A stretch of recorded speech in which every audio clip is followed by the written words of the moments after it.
Na sexta edição do Fórum de Energias Renováveis, uma realização do Correio do Povo, Sim de Energia RS, e que neste ano conta com a parceria do Governo do Estado do Rio Grande do Sul, Senar, BRDE, Corsan, Sulgás e o apoio do CERS. Vamos então ao nosso quarto painel da programação, Transporte Verde é o tema. Até agora discutimos a geração de energia limpa. Neste painel debateremos o transporte e as alternativas para a viabilização dessas matrizes energéticas limpas e renováveis. Eu gostaria de convidar aqui para a moderação do painel, presidente do Sim de Energia RS, Daniela Cardial, por gentileza, e convidar aqui ao palco os nossos painelistas, Clóvis Magalhães, secretário de Estado de Logística e Transportes, Gabriel Ritter, diretor técnico da FEPAM, e também Júlio Balbinotti, cofundador e CEO da Aero Mobility. Por gentileza, venham ao nosso palco, fiquem à vontade, por gentileza. Deixo a coordenação dos trabalhos, presidente Sim de Energia, Daniela Cardial. Um bom e produtivo painel a todos. Perfeito. Muito obrigada, Munhoz. Muito obrigada aos panelistas.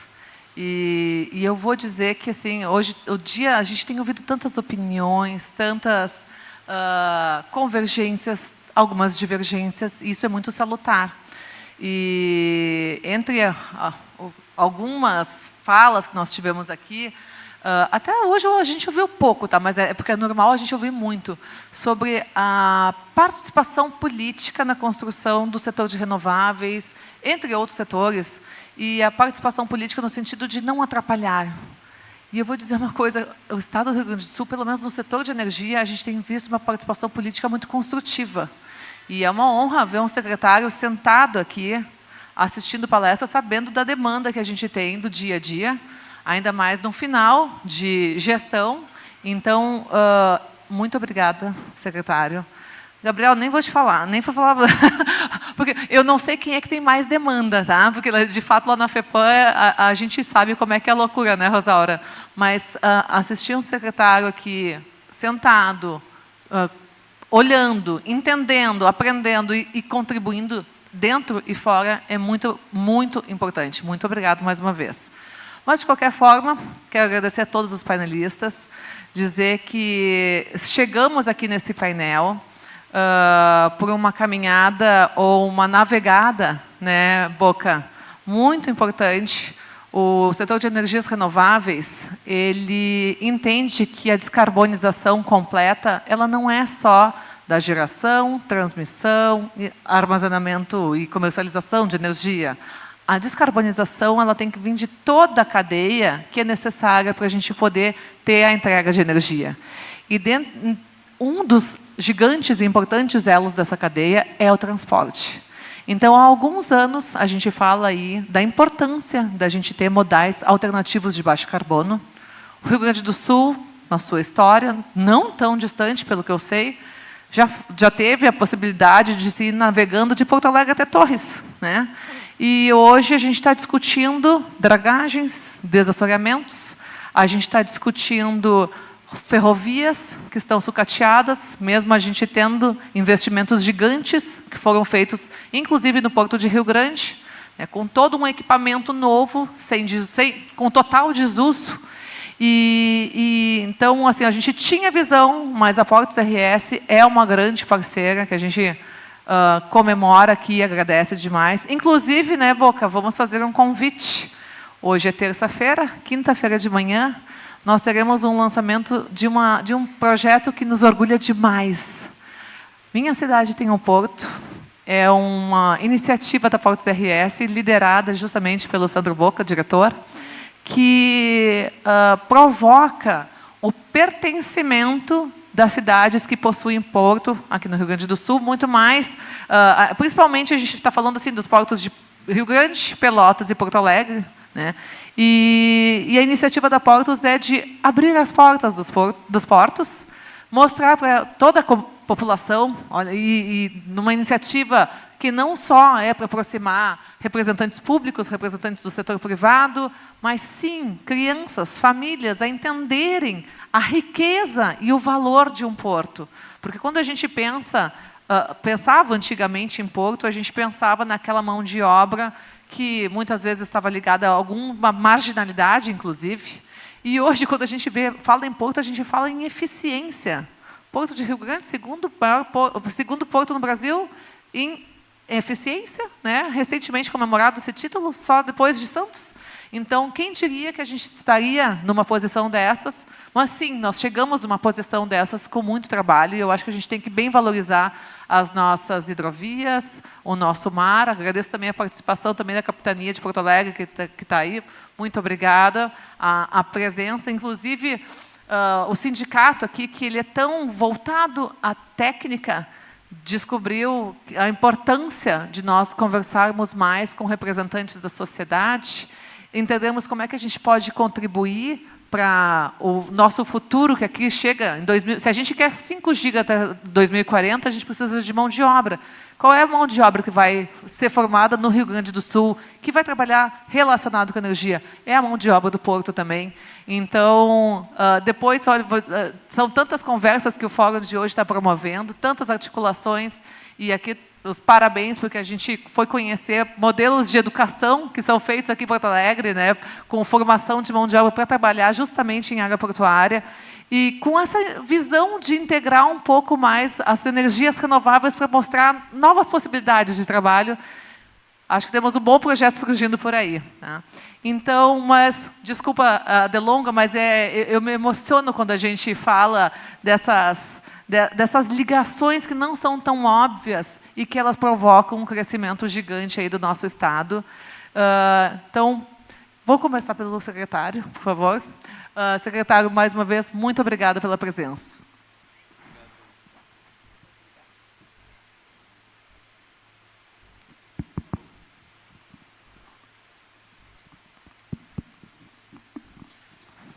Ok. Boa tarde a todos. Obrigado pelo convite, Daniela. Acho que é o nosso papel, sobretudo, de quem está em gestão pública, em órgãos públicos, dar essa contribuição, trazer uma visão de um governo, né? No caso, o governo Eduardo Leite e Gabriel Souza, de como enfrentar as questões, e esse tema é um tema de absoluta relevância, né? Eu diria que nós temos alguns desafios para as novas gerações, para as futuras gerações. Nós não vamos mais contar, e o Rio Grande do Sul é um exemplo, não vamos mais contar com a capacidade de absorver todas as demandas que hoje se propõem ao planeta. Ele acaba tendo os seus efeitos reversos, ele acaba tendo situações como aqui, o Rio Grande do Sul acabou sofrendo um revés importante, que foi exatamente a calamidade de 24. E ela, eu costumo dizer, ela não é do Rio Grande do Sul, não é um produto de exportação do Rio Grande do Sul. Ela foi no Rio Grande do Sul, ela se instalou no Rio Grande do Sul por algumas características próprias do nosso ambiente, da nossa natureza, da nossa geografia.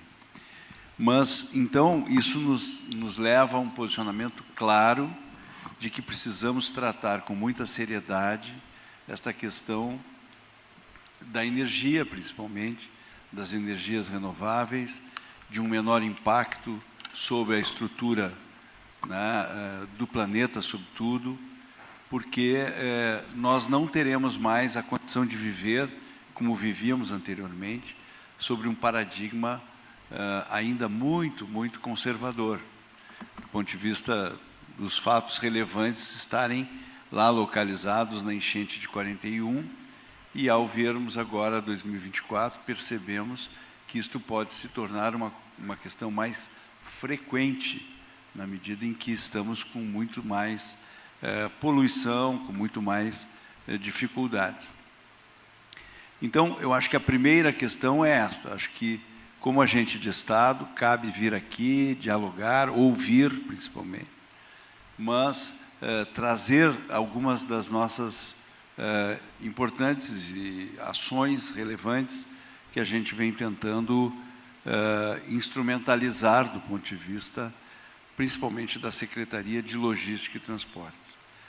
Falar sobre energia é falar logística e é falar transportes. Eu digo que nós podemos ter ganhos absolutos de eficiência do ponto de vista produtivo no território, nas posições, nos diferentes territórios com as suas características. Nós temos ganhos de competitividade na produção agrícola, nós temos ganhos de produtividade na produção animal, nós qualificamos muito o nosso produto exportador, mas nós não fazemos nada que não seja sem transporte, sem logística, sem uma equação de equilíbrio que nos permita ter ganhos de qualidade na oferta dos produtos e melhor resiliência do ponto de vista das nossas condições ambientais. Eu só posso fazer isso melhorando a qualidade do deslocamento dos nossos produtos. Como enfrentar isso, né? Aqui foi dito, a Daniela mencionou alguns aspectos que são bastante relevantes. A cultura do Rio Grande do Sul, a experiência do Rio Grande do Sul. O Rio Grande do Sul já teve ferrovia e foi abundante a ferrovia. O Rio Grande do Sul já teve uma hidrovia potente, inclusive na escala de passageiros. Eu digo que nós acessávamos o interior do Rio Grande do Sul, até mencionei isso lá na Sociedade de Engenharia. Nós tínhamos dois meios, dois modais que nos permitiam acessar o interior do Rio Grande do Sul: as hidrovias e as ferrovias. E hoje nós só temos a rodovia. Hoje nós perdemos uma condição importantíssima no desenvolvimento do Estado e precisamos recuperá-la. E isto é tratar de energia renovável. Se eu estiver tratando, eu vou aqui passando, só para não gastar demais o meu tempo, né? A questão da multimodalidade é essencial ao Rio Grande. Então, a primeira condição é a recuperação das hidrovias como modal sustentável, ou seja, é o meio de transporte em que eu tenho o menor consumo energético para deslocar a maior capacidade de produtos. Isso é, de alguma maneira, fundamental que a gente recupere. E o Rio Grande do Sul está fazendo a sua parte. Aqui foi mencionado a questão da Portos RS. Esse é um grande passo na estruturação da operação hidroviária. Se nós estivéssemos trabalhando até aqui na manutenção de estruturas do Estado, na gestão deste negócio, certamente não alcançaríamos os objetivos de realmente ganhar competitividade para o hidroviário. Nós estamos conseguindo hoje investir na ordem de 700, estão aqui atrás os valores, 731 milhões. Eu vou ter que fazer uma colinha porque eu não gravo tudo, tá? Mas eu vou ler aqui para a gente poder, e eventualmente depois, obviamente, podemos dialogar, conversar, trocar alguma ideia. Mas nós temos na ordem de 731 milhões aplicados via Fundo de Reconstrução do Estado na recuperação das nossas hidrovias de acesso ao Porto de Rio Grande, e isso está sendo feito através da Portos RS. Nós temos 631 milhões que estão em dragagens e que são desassoreamentos, porque nós precisamos recuperar todo um conjunto hídrico do Estado que ficou muito afetado. Não o Lago Guaíba, por incrível que pareça, depois eu acho que certamente o Gabriel vai poder falar, mas o Lago Guaíba, pela própria velocidade de fluidez, né, eu acho que ele foi menos impactado em termos de assoreamento, mas alguns canais são importantes para recuperar esse modal. Então, é fator decisivo para nós. Nós temos o Rio Jacuí com potencial de grande potencial para escoamento. Hoje nós estamos com a equipe da Infra aqui no estado do Rio Grande do Sul, discutindo exatamente o Programa Estadual de Logística e Transportes, onde vamos enfrentar a discussão das hidrovias, das ferrovias, e aí é o meu próximo slide, que é, assim, um fato, esse sim, quase que decisivo. Eu digo que a gente tem algumas questões que são decisivas para o futuro do Rio Grande. Tanto as hidrovias como as ferrovias são adequadas ao nosso produto exportação. Ou seja, são grãos, produção animal, alguma questão containerizada, e ao longo de 30 anos da concessão da Rumo, concessão federal operada pela Rumo, concessionária Rumo, nós simplesmente perdemos, eram 3.500 quilômetros de ferrovias, hoje está operando 921 quilômetros, e há uma promoção agora do governo federal que reduziria ainda a 860 quilômetros, que é basicamente o corredor Cruz Alta até o Porto de Rio Grande, com bitola métrica, com uma série de gargalos e com um desinvestimento sistêmico. Então, nós temos um estudo do Departamento de Economia e Estatística que mostra claramente, numa série histórica, que começa em 2006, em 2014 vai até 2025, é esse o período, em que mostra claramente o quanto se deixou de utilizar a ferrovia. E aí eu estou falando de modais cuja a sustentabilidade ambiental é essencial.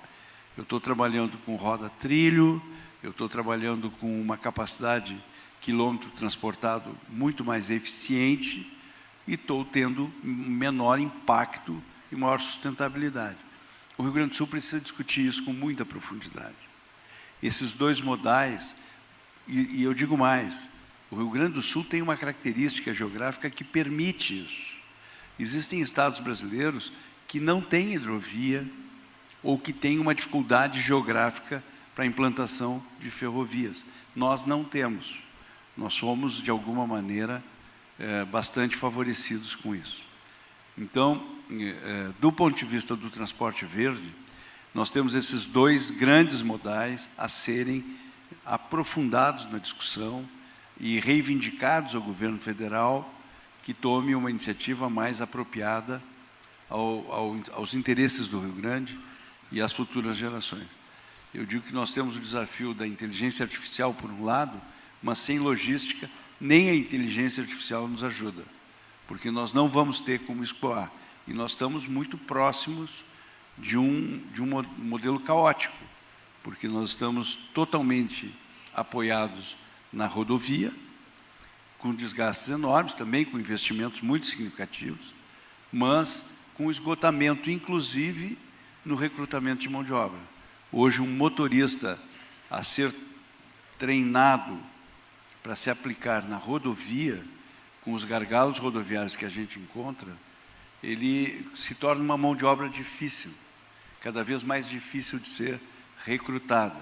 Além de nós termos uma condição de bônus demográfico que não é favorável, ou seja, nós estamos com uma mão de obra bastante, tendendo ao envelhecimento, e não temos uma capacidade de recrutar mão de obra para as rodovias, quando o indivíduo tem que se deslocar por semanas e muitas vezes vai encontrar gargalos intransponíveis. Então, eu diria que nós temos sim que enfrentar o debate tanto das hidrovias como das ferrovias.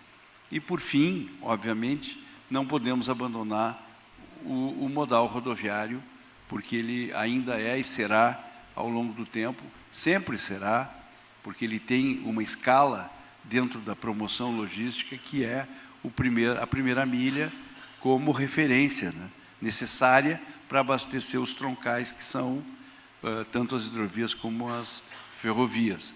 Então, nunca deixaremos de ter o rodoviário como um fator determinante também no nosso modelo logístico do Estado. Mas nós temos o desafio de fazer a migração de forma muito contundente do biodiesel, do biometano, como elemento fundamental para a adequação das nossas frotas. Então, eu diria que com esses 3 insights, foi a minha capacidade, a minha possibilidade de contribuição ao debate. Por fim, eu acho que também está meio... seria importante nós também colocarmos, e eu vou colocar isso no plano logístico do Estado, a questão das dutovias. Nós temos o acesso do gás da Bolívia, mas temos potencial de gás argentino e precisamos, de alguma maneira, estar pensando em fazer essa estruturação de investimentos, porque a dutovia, aí sim, estaremos com ganhos efetivos, né, de abastecimento do Estado. Ok? Muito obrigado.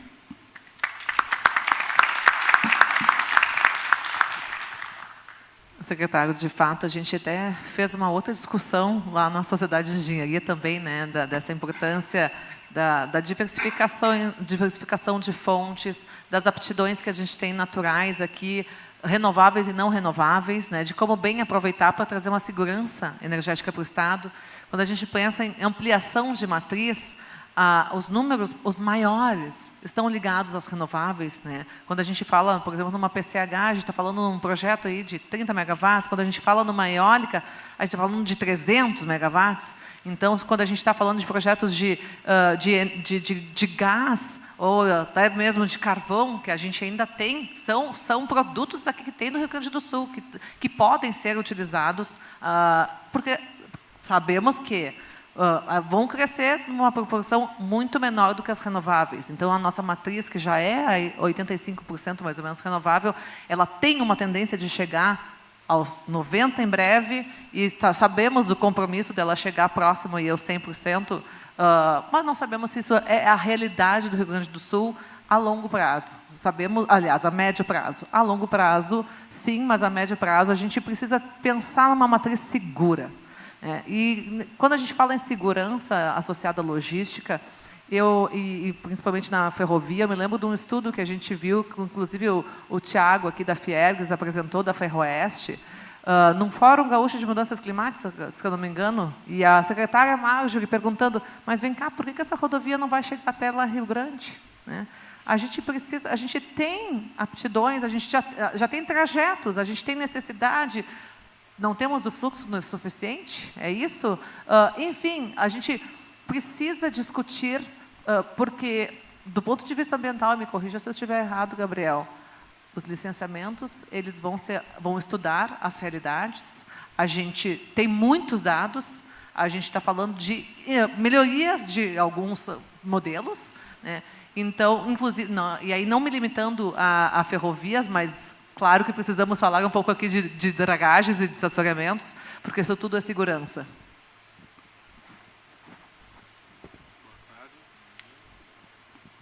Boa tarde. Agora vai. Bom, deixaram diversas pautas aqui para abordar, vamos tentar pegar um pouco de todas, mas primeiro eu queria agradecer novamente ao Correio do Povo, na figura do Marcelo, pelo convite, também parabenizar pelo trabalho sério do jornalismo. Acho que é um momento importante a gente reforçar a figura do jornalista, porque hoje parece que qualquer 30 segundos de Instagram vale mais do que uma reportagem bem feita. Então, parabenizar pelo todo o trabalho que vem fazendo ao longo de 130 anos. Né? Não é fácil chegar com uma reputação com essa idade. Então, parabéns. Também a Dani, né, aqui pelo Sind Energia, reforçar o agradecimento. E o Sind Energia, ele era o Sind Eólica, né? E, a partir disso, ele foi aglutinando diversas frentes e modais e oportunidades, e isso muito na figura da Daniela, acho que conseguiu potencializar o sindicato, né? E já nos traz mais responsabilidade. Na próxima edição, não vai vir mais só o DGEM comigo, porque vai estar vindo aqui outras pautas, a gente vai ter que trazer a parte da divisão de indústria, que lida então com toda a parte aí dos biogás, né? A gente vai ter a parte dos aterros, que vem os biometanos, né? Tem a parte da mineração também já diretamente envolvida aqui, enfim, na dragagem para a mineração, quando for o caso, e também envolve também já a nossa parte aí de infraestrutura, quando envolve, né, hidrovias e rodovias em geral. Então, eu talvez pegar um gancho já com a fala do Clóvis, né, abordando um pouco das hidrovias. Eu acho que durante o período das enchentes se fez muita confusão com as principais metodologias de desobstruir uma hidrovia, né, então, ou um leito de rio, entre o que era desassoreamento, o que era dragagem, o que é mineração. Então, isso, de certa forma, poluiu muito a imagem, né, da sociedade, e isso é um tema extremamente técnico e é complexo de trazer para o grande público, né, o que impacta uma dragagem mal feita, o que é uma mineração num leito de hidroviário. Então, o Estado conseguiu, por meios seja de decretos que regrou a parte do desassoreamento, né, entendendo que há uma obrigação, sim, naqueles pequenos cursos das águas, fazer atividades de desassoreamento. Então, isso sim tem que estar previsto, atividades corriqueiras e rotineiras da gestão municipal, fazer esse desassoreamento dos pequenos recursos hídricos. Assim como a dragagem para hidrovias. Então, os canais hidroviários, eles eram até então autorizados através de autorização geral. Então, cada trecho a ser dragado possuía uma autorização. Então, quando a gente emitia aquela autorização, até concluir o rito licitatório, ela já estava vencida. Então, novamente, tinha que solicitar. Então, era algo que dava um retrabalho gigantesco, e isso o Estado conseguiu, então, aglutinar dentro de uma licença de operação emitida para Portos RS, que, diga-se de passagem, deu uma envergadura muito grande para o Estado na competência técnica para poder fazer essas atividades, também diferenciando essas duas atividades da mineração. A mineração é o ato, então, de extrair ali o minério e conseguir fazer a comercialização dele. O que o Estado, nos últimos tempos, conseguiu concluir, aí sim, é um estudo robusto, é o zoneamento do Guaíba, não é o zoneamento do Guaíba, onde a gente definiu áreas aí aptas a fazer o processo de licenciamento para extração mineral, né, e também muito intuito de fóruns como esse, não é, talvez com uma participação muito grande da Fiergs também, a gente conseguiu entender uma oportunidade de reduzir o custo do Estado de fazer dragagens aonde há um interesse mineral, numa área que entendemos que é apto a fazer a mineração ou a conformação do canal a ser dragado. Então, isso a gente conseguiu também, numa portaria, trazer essa possibilidade, né, para o Estado de fazer aí aqueles que detêm os títulos minerários sobre a hidrovia, de fazer a extração.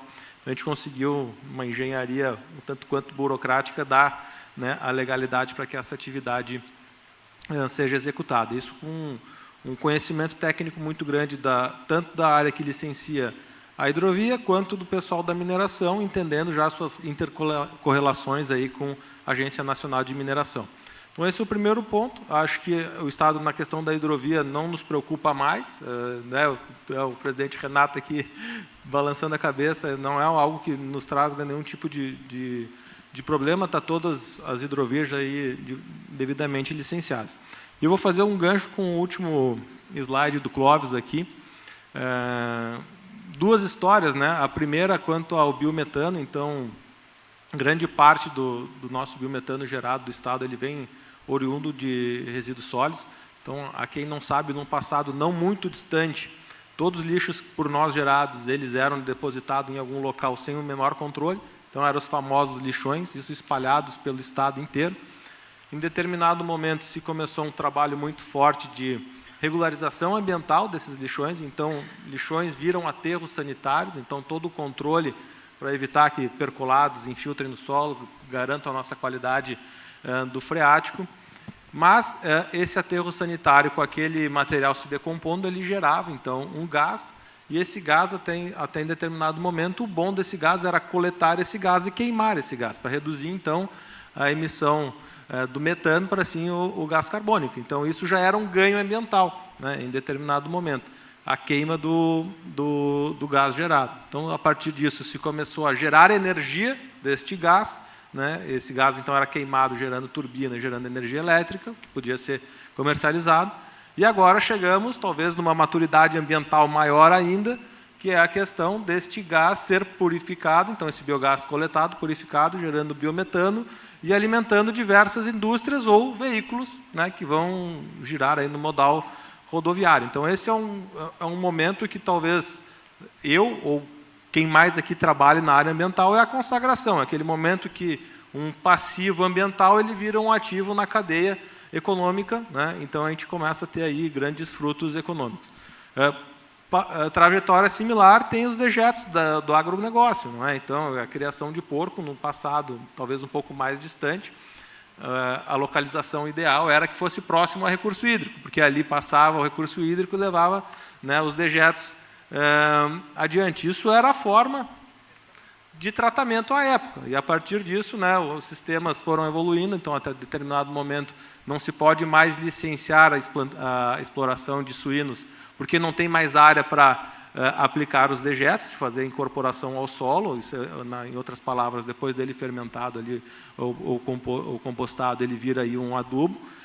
Quando não existente essa área, né, não se poderia mais ampliar a matriz aí de criação de suínos. Então, quando a gente olha a cadeia também já trazendo as soluções para também gerar o biogás desse dejeto, a gente também vê o avanço que já se teve aí no meio ambiente. Então, todas as cadeias aí acabam tendo um reflexo muito positivo. Então, eu vejo que o Estado do Rio Grande do Sul está no caminho correto, não é? A gente está avançando bem em todas as frentes. Eu vou fazer até um parênteses especial na questão dos biocombustíveis, do painel anterior que a gente teve. A gente já está, acho que na 3ª ou 4ª planta, entre licenças prévias, licenças de instalação, licenças de operação. Então, o licenciamento de biocombustíveis não é um segredo nenhum, né, para a FEPAM. A gente entende que é um grande benefício que a gente possa ter dentro da nossa cadeia agro, dar mais possibilidades ao nosso agricultor, e isso, obviamente, o Ney colocou muito da commodity, a gente vê esse grão sendo beneficiado dentro do nosso estado, quem sabe sendo consumido dentro do nosso estado, a gente gerando toda essa riqueza dentro do estado, obviamente o que é o mais salutar para todos, ainda mais quando vier de uma vertente de renováveis. Então, antes de vir para o evento aqui, eu disse, me passem os números, né, que a gente tem do licenciamento aí de biocombustíveis. Então, eu até fiquei feliz, porque ficou abaixo do tempo que eu falei antes.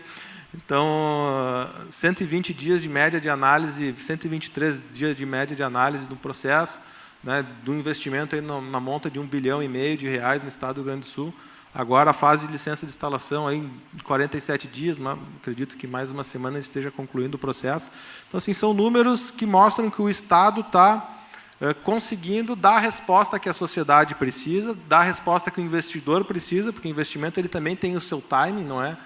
Uma licença daqui a 3 anos talvez não viabilize uma planta, mas, como eu disse antes, garantindo aí toda a segurança ambiental, né, de todas essas licenças. Uma licença emitida rápida, em momento algum, quer dizer que ela está sendo sonegando qualquer tipo de informação ambiental. Ao mesmo tempo que uma licença que demora não quer dizer que ela seja bem emitida. Então, pessoal, acho que para começar o debate, Dani, agradecendo aí a oportunidade da FEPAM estar presente. Gabriel, música para os nossos ouvidos, a gente ouvir que os processos de licenciamento de dragagens hoje estão muito mais automatizados, porque quando nós começamos o processo de estudos do modelo de geração de energia offshore, uma das grandes limitações que a Portos falou para a vinda de grandes embarcações que precisariam de um calado maior foi justamente a segurança de oferecer o calado permanente. Por conta de uma necessidade de sempre se refazer o licenciamento para as dragagens, uma série de sempre muitos questionamentos que eram advindos, e não só do órgão ambiental. Então, esse é o tipo de construção que a gente vem fazendo aos poucos, e hoje, só para vocês saberem, nós entramos tanto em estudos aqui do Rio Grande do Sul, sobre as nossas opções, sobre os nossos modelos, sobre os nossos potenciais, que o Ministério de Portos e Aeroportos, a Secretaria Nacional de Portos, abriu espaço para o Sindenergia levar para Brasília o nosso estudo de favorabilidade à implantação de empreendimentos aqui offshore, justamente por a gente ter juntado tantos pares para poder ter essa visão, como se fosse uma sobreposição de muitos layers de estudos que nós fizemos para mostrar quais são as áreas mais favoráveis para a gente iniciar o processo de offshore aqui no Estado. Jamais limitando, mas mostrando quais que têm menos impacto ambiental, quais que vão ter menor emissão de carbono por movimentação de embarcações. Então, é muito bom a gente pensar que, de fato, quando chegar esse setor, a gente vai ter esse ponto das dragagens bem equacionado. Mas falamos de ferrovias, falamos de hidrovias, e as rodovias, hoje ainda são as rodovias, e eu vou dizer que o transporte também municipal, né, é a nossa base aqui do estado do Rio Grande do Sul, e foi uma satisfação agora, quando recentemente a gente fez o nosso Municípios Renováveis em São Lourenço do Sul, e teve a oportunidade de conversar com a Arrow, e ver como que a Arrow, eu não sei nem se vocês se dão conta disso, mas vocês estão ajudando a compensar o carbono das rodovias e do transporte urbano, no momento que vocês trazem uma solução que permite que a gente leve muitas pessoas, né, um transporte público de qualidade, sem ruídos, sem emissões, para compor aí com as nossas necessidades. Júlio, por favor. Boa tarde, pessoal. Obrigado da oportunidade aqui, Dani, de estar podendo discutir esse painel de altíssimo nível aqui, né? Então, assuntos super relevantes, super importantes, e a gente poder contar um pouquinho também do que a gente está fazendo na Arrow e de como que a gente está enxergando essa transição. A gente falou de vários modais, a gente falou de várias opções de energia que a gente pode ter, e a gente abordou, acho que talvez tenha ficado a responsabilidade com a gente aqui de abordar um pouco essa aplicação da indústria, e como que na indústria, né, e como desenvolvimento de produto, como inovação, a gente está trazendo isso inicialmente para o Rio Grande do Sul, né, aqui estamos instalados, e depois para o Brasil e até para fora, já temos alguns veículos, inclusive, exportados. Eu vou tomar a liberdade de pegar aqui, mostrar um pouquinho, né, vamos aproveitar, vamos ver se está funcionando aqui. Uma apresentação minha aqui, então, minhas redes sociais. Eu sou o Júlio, eu sou cofundador da empresa e sou o CEO também.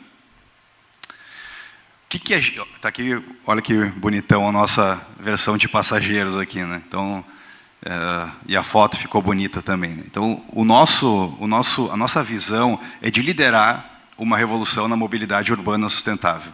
Então, tem muita coisa acontecendo, a gente viu que tem muita coisa acontecendo, e tem coisa vindo de fora, e a gente não pode perder o protagonismo.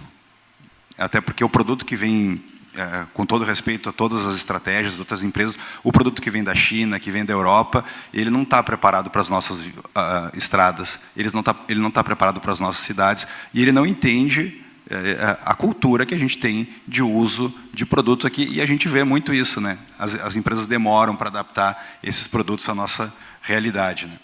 E nós iniciamos, apesar de aqui estar a foto do veículo de passageiro, né? Tem o nosso vídeo institucional aqui, eu vou deixar passando e vou falando. Nós iniciamos em 2020 porque a gente enxergou uma oportunidade. Durante a pandemia, várias coisas ruins aconteceram, mas uma das coisas que a gente viu que foi um ponto importante foi uma mudança no comportamento das pessoas. Então, antes, a gente ia até as coisas e, de repente, as coisas passaram a vir até nós. Então, para comprar um tênis, eu não vou mais no shopping. Eu pego o meu celular e compro o tênis e alguém vai entregar na minha casa. Só que o problema é que, durante a pandemia, todo mundo em casa, a gente inundou as ruas de veículos urbanos de entrega. Então, o cara que estava fazendo Uber, o cara que estava fazendo táxi, estava fazendo 99, ele passou a entregar produtos para compensar a renda dele. O problema é que, passada a pandemia, a gente voltou para as ruas e esses veículos não saíram das ruas. Então, a gente passou a ter um trânsito pior e uma condição pior, né? A gente, lá no início da pandemia, viu esse e-commerce crescendo e a gente pensou, tem um produto melhor para a gente desenhar do que esse que está rodando aí. Existiu uma oportunidade. E a gente colou nessa oportunidade, né? Deixa eu puxar aqui um pouquinho para frente a apresentação. Depois eu volto. A gente colou nessa oportunidade e a gente desenvolveu esse produto aqui, ó. O que a gente pensou inicialmente? Beleza, não tem como pensar em desenvolver um produto que não seja elétrico. Vamos fazer ele elétrico, mas assim, o que mais que nós vamos entregar para ele que a van tradicional não entrega? Olha a operação de entrega, está passando aqui atrás, tradicional que a gente tem do e-commerce. Na esquerda, um veículo tradicional. Na direita, o veículo da Arrow.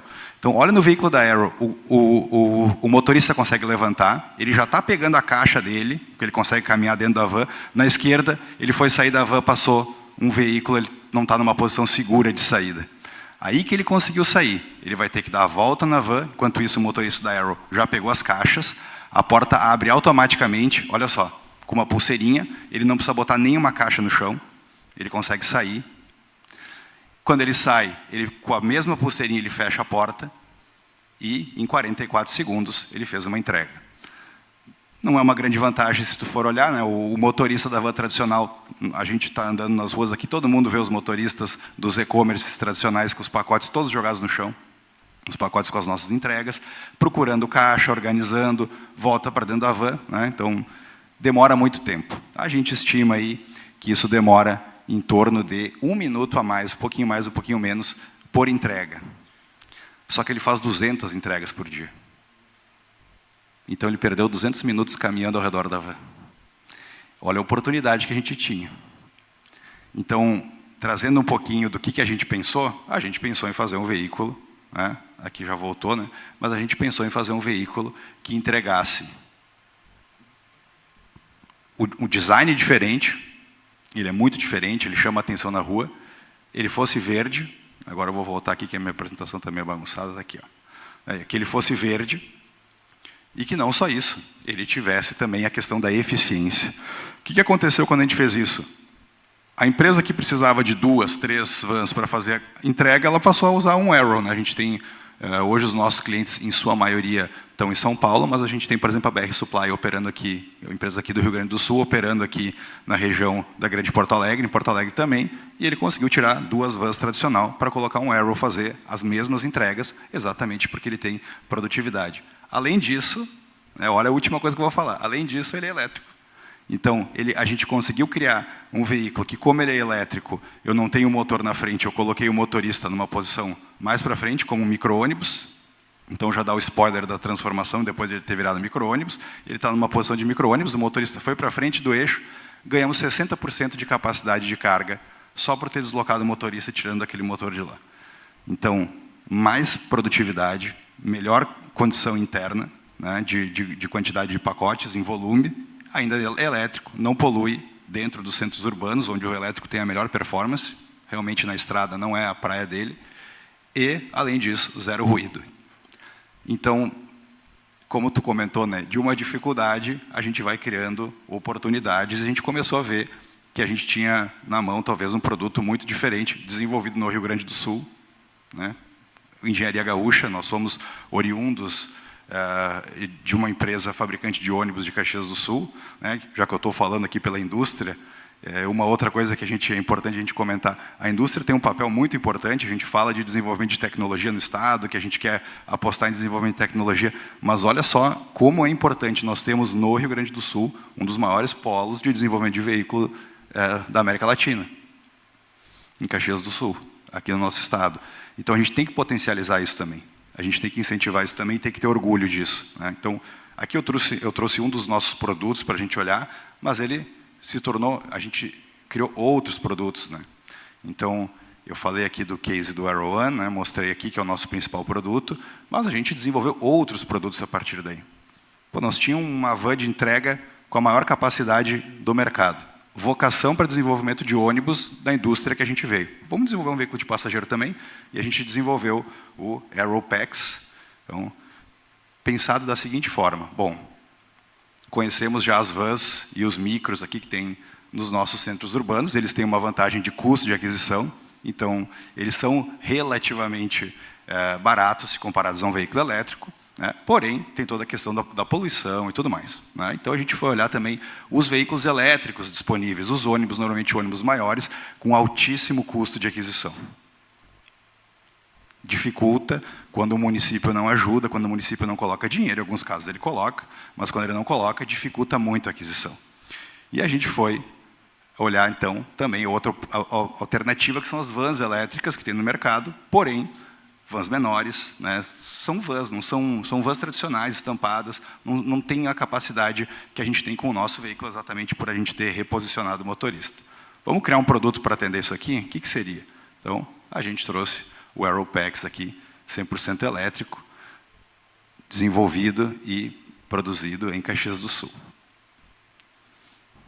Está aqui ele bonitão ali na estrada, rodando, né? Uma outra coisa que a gente sofre na nossa indústria, assim, tem muita gente que diz que vai fazer o veículo elétrico, que vai produzir o veículo elétrico, que está buscando investimento, mas não sai do chão. Então, a gente faz questão de mostrar que os nossos veículos rodam, funcionam, a gente valida, testa. Nós somos inicialmente uma empresa formada por engenheiros, então é um defeito e uma qualidade ao mesmo tempo. Os engenheiros, a gente falou aqui, mas assim, essa vocação de engenheiro a gente quer desenvolver, a gente quer produzir, a gente quer fazer alguma coisa nova, a gente quer investir nas nossas cidades, né? Então, está aqui ele rodando por Caxias do Sul, aí, fazendo transporte de passageiros. O último produto que a gente trouxe, que é um lançamento agora, não está nem rodando ainda, né, que é um veículo protótipo, é o Arrow 2. O que acontece? Muita gente, quando a gente fala de logística, não tinha o dinheiro para comprar um veículo elétrico, o Arrow One, aquele primeiro que eu mostrei, e não está entregando muito pacote. Eu entrego poucos pacotes, é uma cidade menor, uma cidade do interior, não estou em São Paulo, não estou em Porto Alegre. O que é o produto que a gente vai entregar para esses caras? Então, a gente pensou num produto que fosse menor, que ele fosse mais dinâmico, que ele conseguisse andar dentro de centros urbanos menores também e que tivesse um custo mais atrativo. Então, a gente trouxe o Arrow 2, está aqui ele, né? Tem também a explicação, né? Ele traz o melhor do elétrico, o melhor dos mini trucks tradicionais e o melhor da van em um produto só. Está ele aqui também, bonitão aí, lançamento em breve, né? Então, obviamente, o mercado consumidor inicial dos nossos produtos é o Centro-Oeste, mas a gente também já tem produtos vendidos aqui no Rio Grande do Sul, a gente já vai ver eles tomando nossas ruas também. Está aqui ele, então, desenvolvimento nacional, está aqui as fotos, então ele tem essa questão de versatilidade, ele não é só para o e-commerce, ele é para o cara que tem uma oficina mecânica, a gente tem vendido para empresas de construção civil que tem que transportar produtos entre obras, roda muito dentro da cidade, né? Lembrando que a aplicação ideal dele usa durante o dia, carrega à noite, onde a gente tem disponibilidade de energia elétrica, a gente tem o custo da energia elétrica menor, e ele tem autonomia preparada para nós não entupir ele de bateria sem necessidade, para ele poder rodar durante o dia e fazer o turno de trabalho dele. É isso, pessoal. Agradeço a atenção de vocês.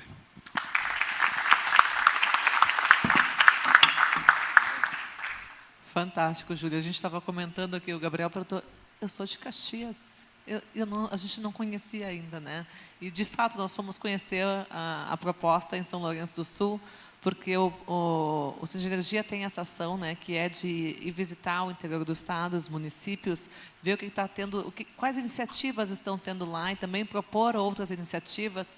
E foi muito bacana porque a gente pôde apresentar, conhecer melhor, inclusive tinha um veículo lá exposto, a gente pôde conhecer, então parabéns. Tiago, já estou pensando nas nossas próximas saídas da Fiergs com um desses, né?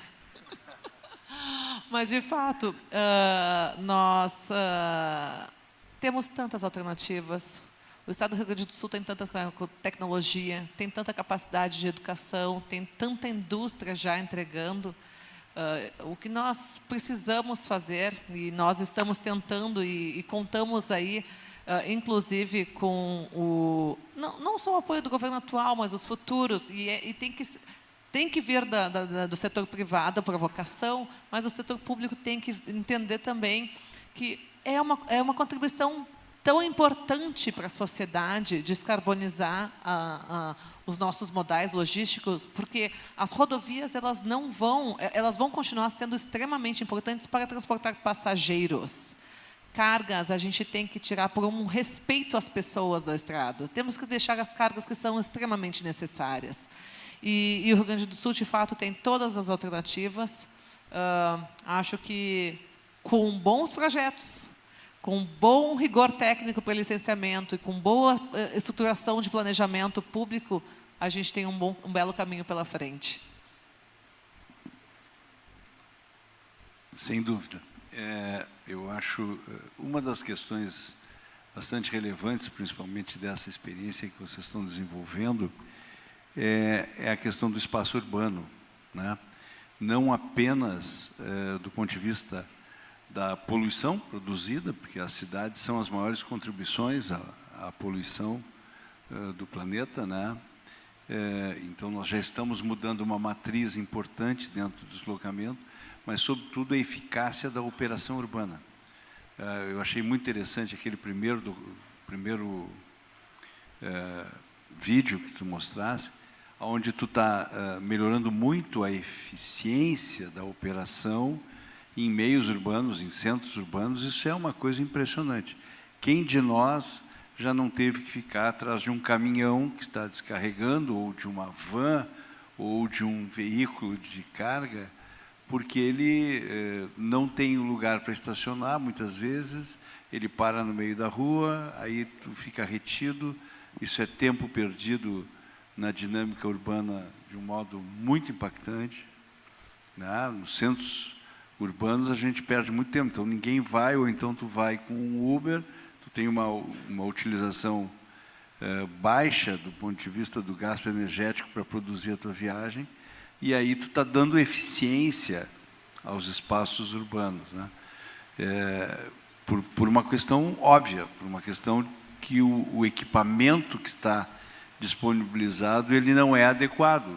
Mostrou bem ali a dificuldade do motorista ou do operador daquele veículo poder se deslocar na operação a qual ele tem, né, que é o descarte, o descarregamento da carga, ou mesmo a localização específica. Ali tu já tem, inclusive, os endereçamentos todos produzidos. Então, achei fantástica essa experiência, acho que a gente tem que estimular isso. Isso é ganho de energia, realmente. Não só a energia física em si, mas a energia humana, né? Hoje nós perdemos muito tempo na nossa vida urbana, né? Muito tempo que poderia estar apropriado a uma outra atividade, a um outro viver, a uma outra qualidade de vida. Então, acho bacana. Também quero aproveitar aqui o comentário que foi feito pelo Gabriel. Nós estamos tendo ganhos efetivos assim, de consciência sobre licenciamento e o porquê da existência do licenciamento. E o licenciamento não pode ser restritivo. O licenciamento tem que ser propositivo. Ele tem que estar endereçado para um interesse social maior, de produzir, de qualificar, né? E nós tínhamos, há um tempo não muito distante, uma visão muito restritiva ao processo de licenciamento, né? E muitas vezes prejudicial ao próprio desenvolvimento, prejudicial ao próprio desenvolvimento ambiental sustentável. Então, achei muito bacana. Eu já tinha, óbvio, né, nós convivemos no governo, então já tivemos a oportunidade de estar discutindo processos que sejam processos de desenvolvimento, e o Estado do Rio Grande do Sul está muito atento a isso, né? A gente tem que considerar que o nosso desafio, por ser um Estado ponta do sistema, né? Nós não estamos no centro das relações comerciais, produtivas do Brasil. Nós somos um pouco deslocados desse centro maior. Então, nós temos que ter ganho de eficiência. A nossa única alternativa de futuro de desenvolvimento é ganhos de eficiência. E acho que essa visão que o Gabriel trouxe é a expressão desse sentimento, ou seja, queremos, acho que o governo do Estado, eu falo pela Secretaria de Logística, mas tenho clareza assim, da amplitude dessa visão sobre os desafios do Estado. Bom, então, agradecer a participação aqui, cochichei rapidamente aqui, mas tu conheceu o Júlio lá em São Lourenço, aleatoriamente, e eu de Caxias tenho que estar num painel, dividindo o painel com ele para conhecer. Então, Júlio, parabéns pelo trabalho, né? Eu saí do painel anterior pensando, vou investir mais no carro etanol, agora já estou pensando em elétrico de novo, se for feito aqui, né? Então, eu acho que a gente tem esse polo de Caxias do Sul, ele é muito forte, não é? E ele é também um orgulho para o nosso estado, e talvez onde nós engenheiros falhamos é justamente talvez na comunicação, né? De trazer essa informação, tá mais acessível, mais enfim, de um conhecimento geral maior. E quero dizer que fico muito orgulhoso de ver a indústria gaúcha, né? E eu, o Thiago, ali também, como Federação das Indústrias, cada exemplo e cada case de sucesso que a gente tem, não é dentro do nosso estado, aliado tudo que já foi falado nos painéis anteriores.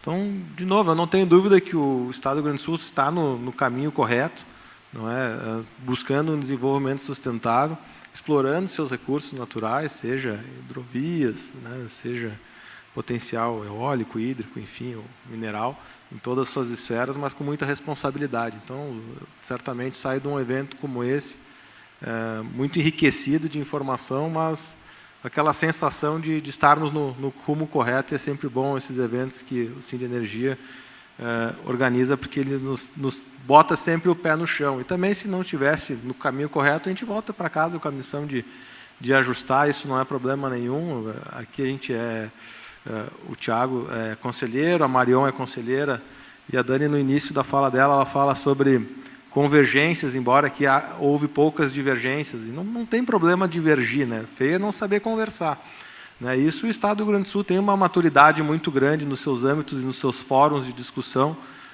de que, em pese cada um defenda os seus legítimos interesses, a gente consiga fluir para a mesma direção e esse barco ganhando cada vez mais velocidade. Então, agradeço a oportunidade aqui. Agradeço também a oportunidade de poder discutir em alto nível, aqui debater em alto nível, tanto com o Gabriel quanto com o Clóvis.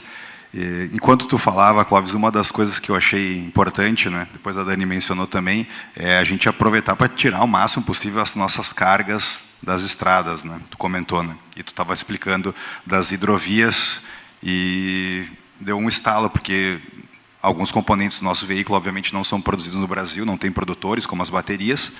E o nosso fornecedor de bateria na China, ele tem uma abundância de escolhas de modais quando ele precisa encaminhar a bateria até o porto, que ele pode mandar por cabotagem, ele pode mandar por ferrovia, ele pode, inclusive, mandar pela rodovia, que é o mais caro e o mais rápido, mas é o mais caro, né? Então,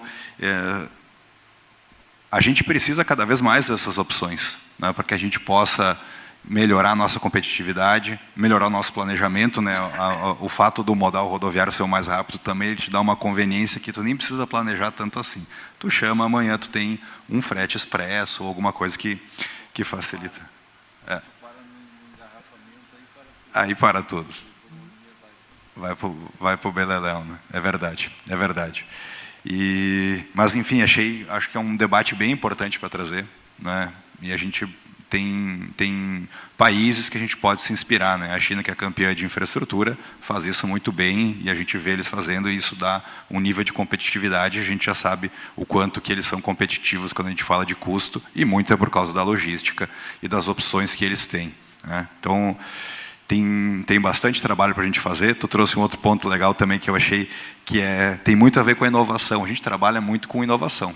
É pensar, tu tem um problema e muitas vezes tu consegue, dentro daquele problema, achar uma solução diferente que te traz um benefício, né? Tu até falou que é o suprassumo do engenheiro, né? Quando tu consegue tornar o passivo um ativo, né? Então, tu tem um passivo ambiental e ele se torna um ativo no econômico. Fantástico, fantástico. Então, eu não sabia, aprendi mais uma coisa hoje também.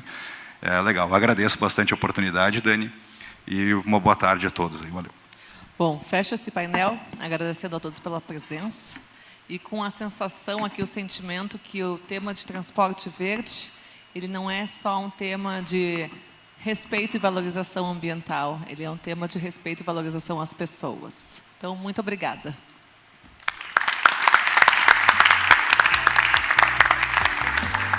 Muito obrigado pela participação, obrigado pelo painel. Vamos fazer uma foto aqui para encerrar. A gente vai agora para o nosso último painel da programação, quase encerrando aqui.